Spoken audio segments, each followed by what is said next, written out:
Ormar je osnovna jedinica u EasyForm Studio.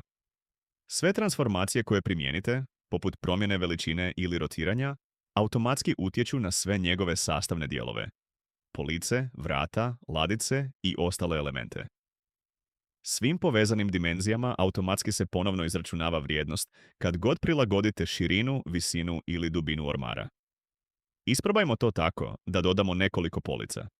Kliknite gumb polica ili upotrijebite Shift plus H za dodavanje vodoravnih polica, a Shift plus V za okomite police. Zatim dodajmo nogice, povećajmo debljinu gornje ploče, promijenimo vrstu spoja i dodajmo malo prepusta. Postoji nekoliko načina za promjenu dimenzija ormara. Možete otvoriti svojstva u zaglavlju gdje imate pristup osnovnim postavkama ormara ili otvoriti bočnu traku koja nudi sva svojstva ormara. Za prilagodbu konkretne dimenzije dovoljno je odabrati bilo koji dio ormara i urediti njegove vrijednosti.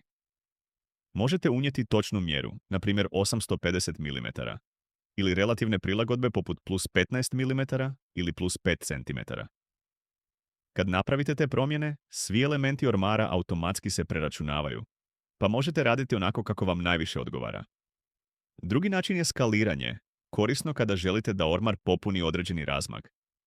Za to provjerite da je odabran cijeli ormar, a ne samo jedan njegov dio. Možete skalirati po određenoj osi pomoću manipulatora ili pritiskom na S, pa tipku osi, na primjer X.